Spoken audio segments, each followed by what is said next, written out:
It's a full center. It's like a Vimela Curtis tiny room with 10,000 Buddhas and Bodhisattvas, dragons and elephants.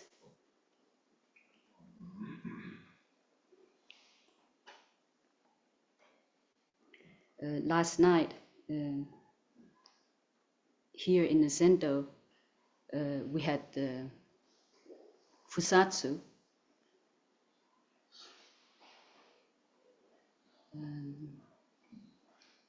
And it's every full moon, we have a chance to take the precepts or retake the precepts, right, over and over. And in my heart, Bruce, Moon and Richardson, he was here, I'm sure he was here.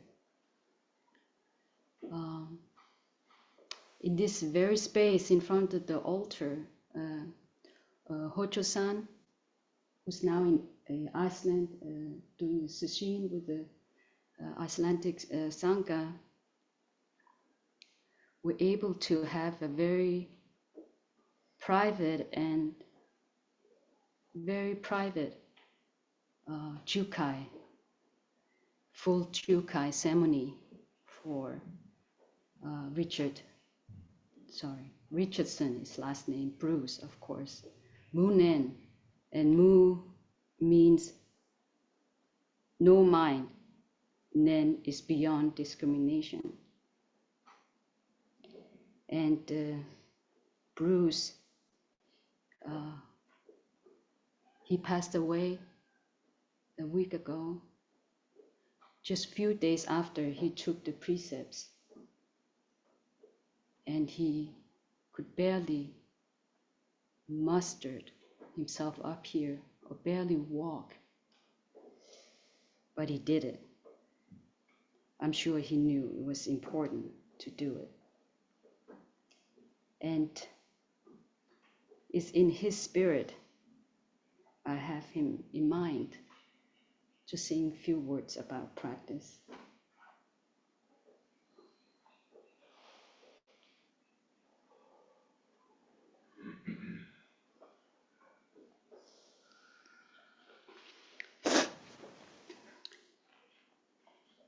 So Bruce have a spirit of this aspiration, you know, practicing here for 20 plus years. I was reflecting on what is it that made me keep going.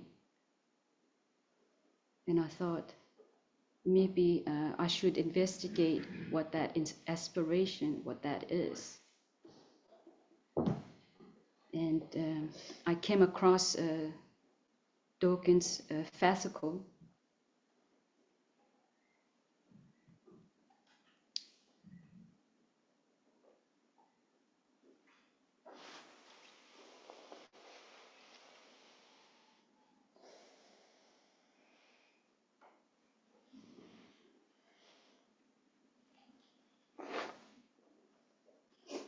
Excuse me.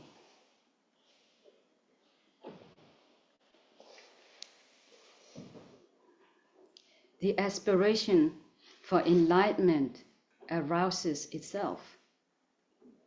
This arousing is the aspiration for enlightenment. The aspiration for enlightenment is neither existent nor not existent, neither wholesome, unwholesome, nor neutral. It is not the result of past actions. Even beings in the blissful realms can arouse it.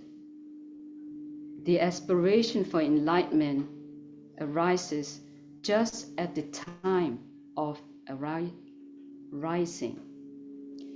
It is not limited by conditions. From the moment of arousing the aspiration for enlightenment, you take steps on the journey in the endeavor of the way.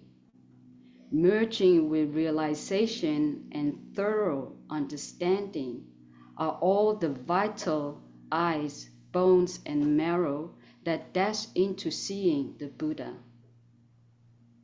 This being so, the total world of self, the total direction of other, this and that are all the practices of seeing the Buddha.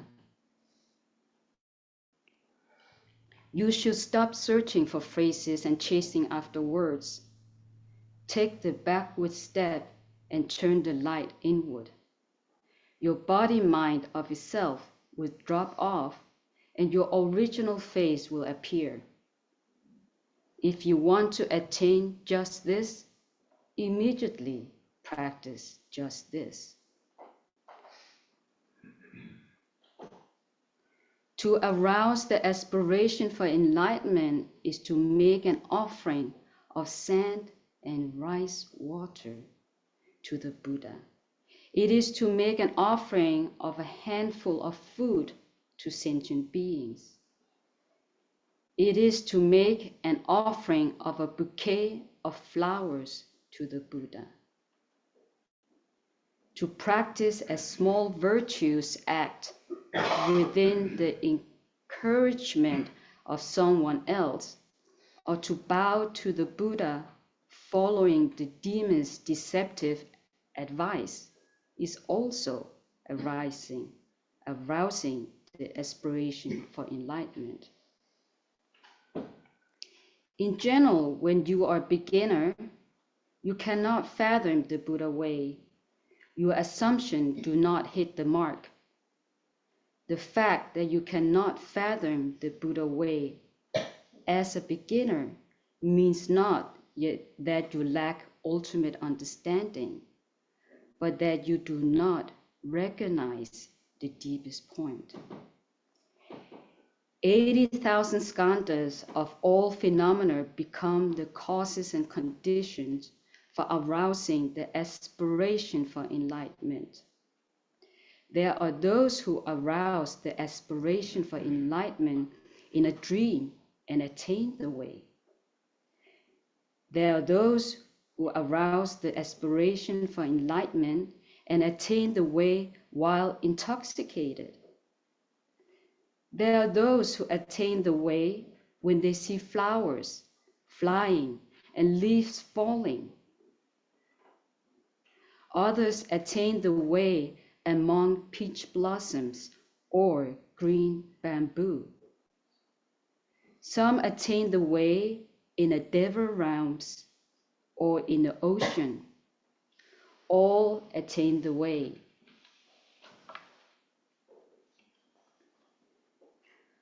Although you may have wasted time so far, you should vow immediately before this present life ends.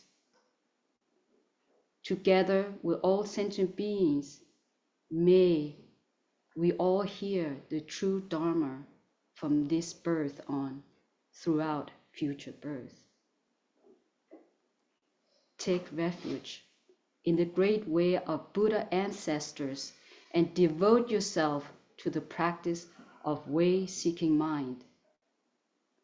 Even if you have not yet aroused the way-seeking mind, follow the examples of Buddha ancestors who did arouse the way-seeking mind in former times.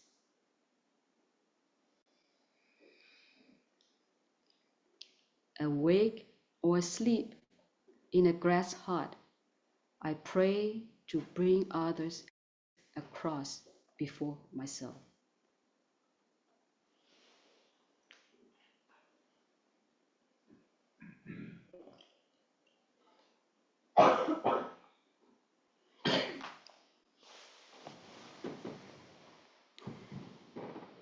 The late Chan master, Chinese Zen master, Sheng Yan, who has been here on Sonoma Mountain,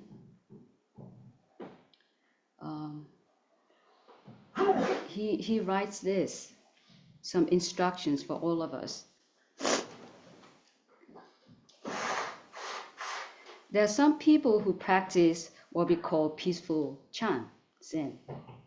Those who practice this way give the impression of being very consistent, practice all day, every day.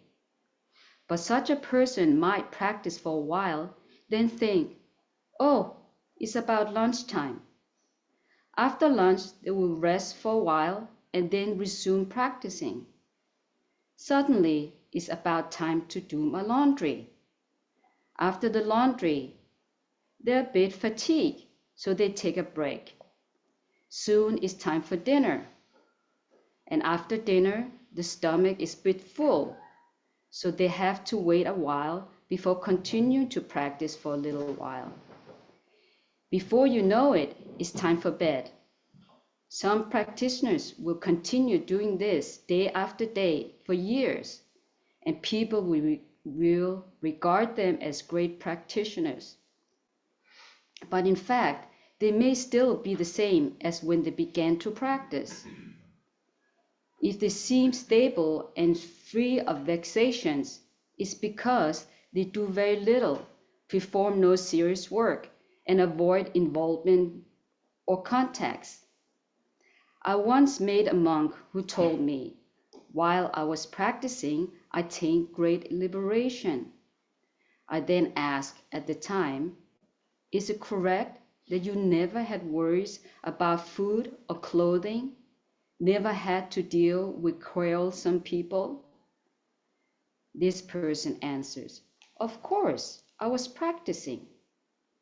People gave me offerings of food and clothing, and nobody ever came to quarrel with me. I then asked, and now?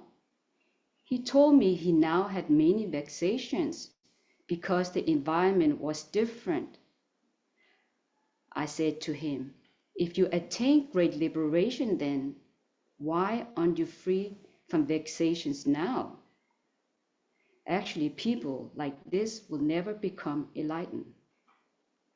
There is yet another type who will work very hard for 1 or 2 days, as if their life depended on it. But after a couple of days, they get very tired and have headache. Their legs and back are sore, and their whole body is hurting, so they can't even sit up. At this time, they will say, oh, maybe enlightenment isn't so easy. It's because I better take a good rest. After my strength is built up, I will come back and practice.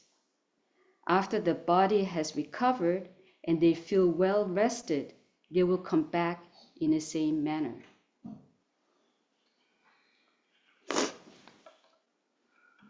However, there's really no difference between these two types of people. Again, people like these are often admired as great practitioners who throw their whole lives into the practice. But actually, this kind of practice is of no use. There's a third type who remembers the Buddha's words that practice should be like tuning of a harp.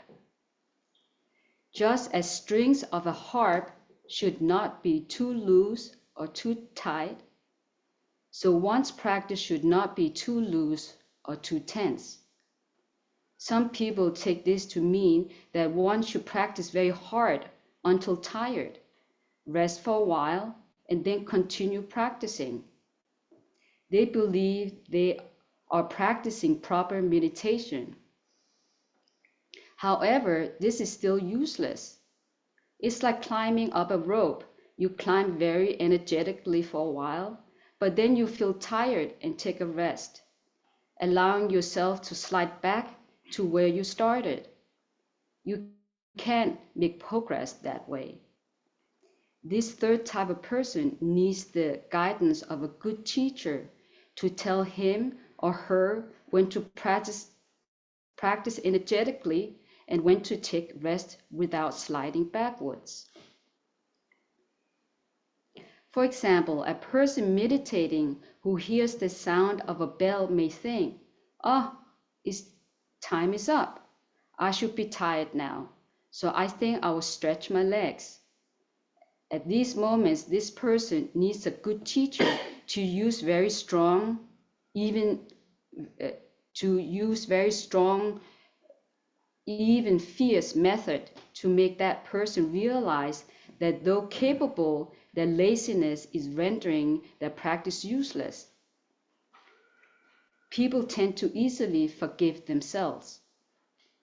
But with the strenuous prompting of a teacher, such a person may develop an angry determination in which there is a deep disgust for one's present state and strong determination to practice diligently.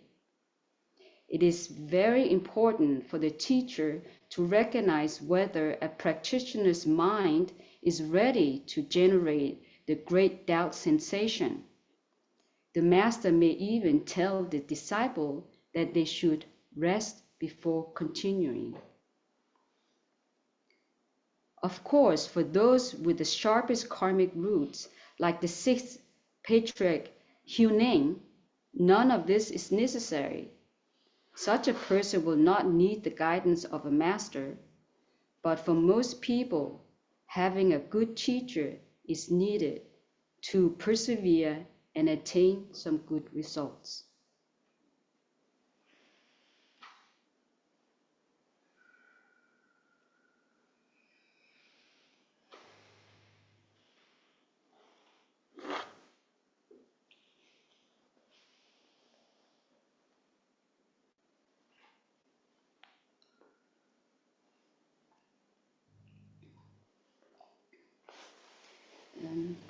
Just some few words about Sheng Yen.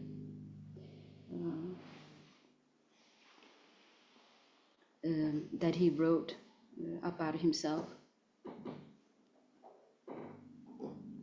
I am an ordinary Buddhist monk born in 1930 at a village in Jiangsu province, Nantong County. The second year after my birth, there was a great flooding of the Yangtze River, which wasted away our home and everything we owned. We were impoverished. My family then moved to the south bank of the Yangtze River. I was always weak, in fatigue, and prone to illness since childhood. I entered school at the age of 9 and left school when I was 13. I became a monk when I was 13. The basic education I received was equivalent to that of a 4th grade primary school student. While the other teenagers were studying at high school and university, I was busy working as a young monk and performing ritual services. Later, I served in the military for the country. Nevertheless, since I was young, I realized the importance of knowledge and education. Therefore, during my time in service, I would take hold of any opportunity for self-study and read many books. After leaving the army and spending 6 years in solitary retreat, having met the educational requirements along with my published work, I was enrolled in Rizzo University in Tokyo. There, within 6 years' time, I completed both a master's and a doctoral degree in Buddhist literature.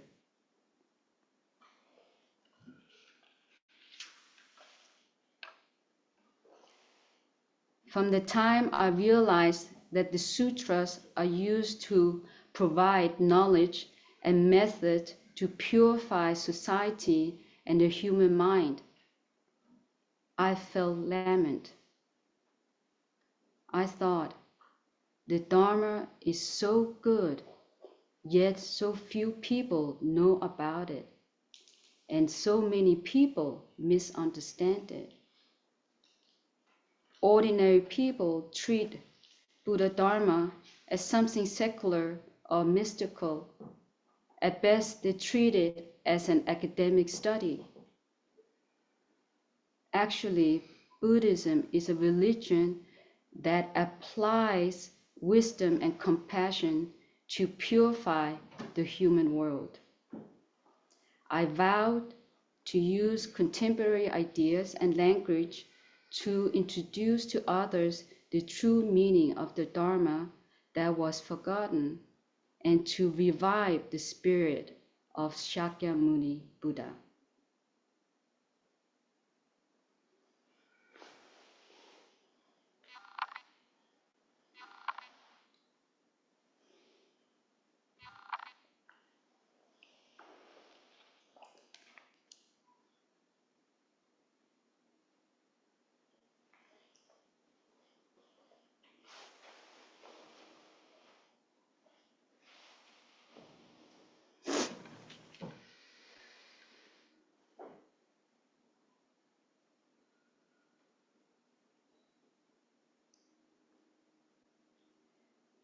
Then I'd like to come back to Dogen, and there's a fascicle that's called Circle of the Way.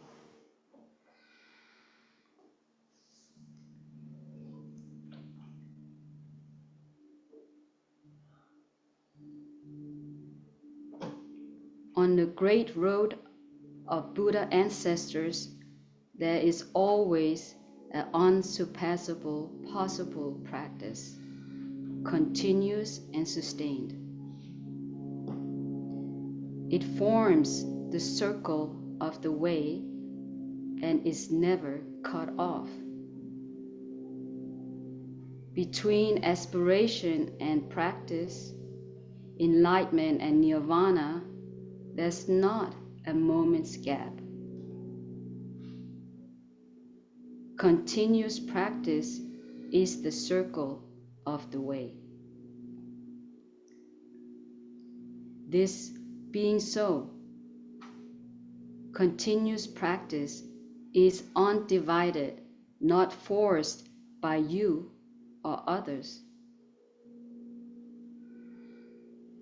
The power of this continuous practice confirms you as well others. It means your practice affects the entire earth and the entire sky in the 10 directions. Although it is not noticed by others or by yourself, it is so. Accordingly, by the continuous practice of all Buddhas and ancestors, your practice is realized and your great road opens up by your continuous practice. The continuous practice of all Buddhas actualized and the great road of all Buddhas opens up. Your continuous practice creates the circle of the way.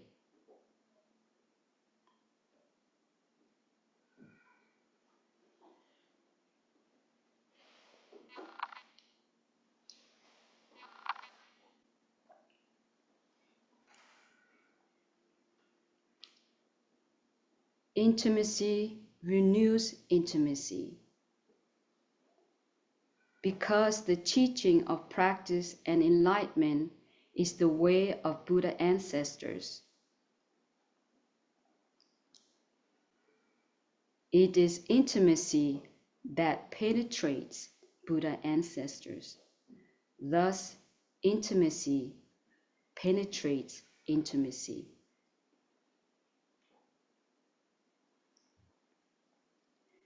Do not be concerned with who is wise and who is stupid. Do not discriminate the sharp from the dull. To practice wholeheartedly is the true endeavor of the way. Practice realization is not defiled with specialness. It is a matter for every day's bread and butter.